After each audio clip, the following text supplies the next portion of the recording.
Get ready for the dictation. On the count of 3, 2, 1, start.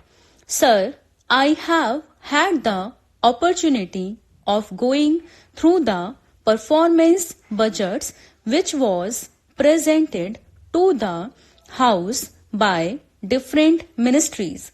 May I request the Finance Minister kindly to go through at least one performance budget. If you want, you can go through the entire thing and see whether in the case of at least one ministry the performance budget has been really fulfilled or not. He must first satisfy himself. I, for one, at least can say that it does not give any correct idea as to what are the physical targets which they have set for themselves and how they are going to be answerable to the Parliament next year when the budget is presented.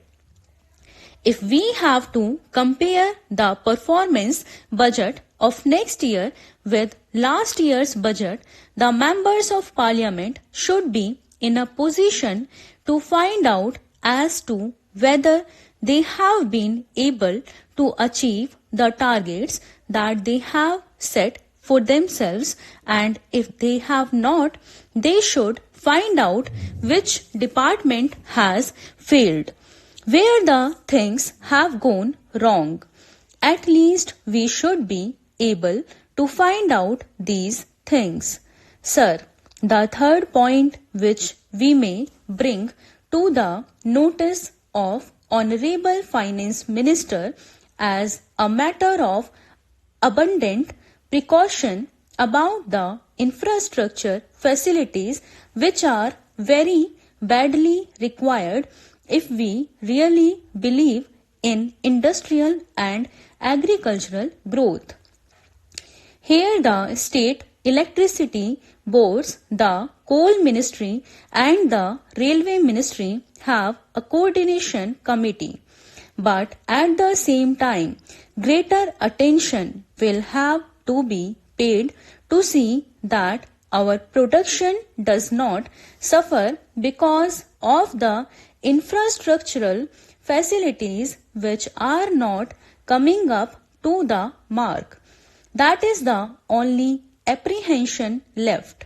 If we are able to fulfill this expectation, if electricity becomes available to all the industries which are either there are or which are newly set up, agriculturists should also get power which is very badly required. I am sure the production-oriented budget which the Honorable Finance Minister presented to the House will be completely fulfilled and there should be no difficulty about it. One or two more points which I have to bring to the notice of this House are about the incentives which in fact are very badly required in the agricultural sector. It is not sufficient to give incentives only for the growth of industry. These are also essential for the agricultural sector which has been requiring also.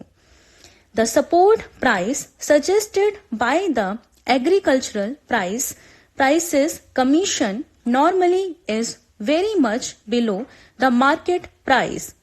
Agriculturists, instead of getting remunerative price, are not able to recover even the cost of production. I would suggest that the Agricultural Prices Commission should be an independent body and it should be a statutory body created by a statute of this Parliament so that they are able to correctly find out and assess the cost of production and then suggest what should be the price which should be payable even as a support price to the agriculturist. The second point is about the agricultural credit line, which has got chalked up in a large number of states and it has got to be cleared.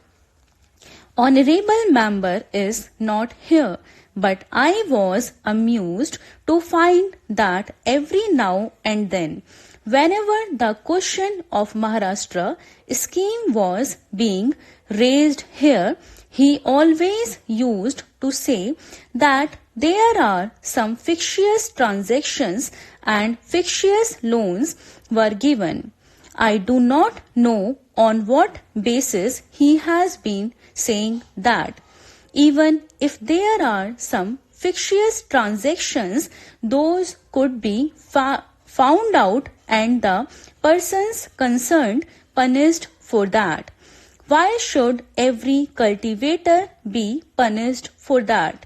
They are not able to utilize the Reserve Bank credit limit because a large number of defaulters are there. The Maharashtra government has taken a bold and realistic step in this connection and they wanted to provide rupees 45 crores for wiping out the loan of these small and marginal farmers. I would request the finance minister to see that at least the Reserve Bank does not come in the way. The Reserve Bank should not create any difficulty if the credit line gets cleared and they are able to utilize the agricultural credit in full, which in fact they are very badly require. There is one more point, some kind of adjustment in the price of urea and other chemical fertilizers which the cultivators are to use is necessary. The price of all petroleum products has gone up, thereby urea has become a prohibitive item for agriculture.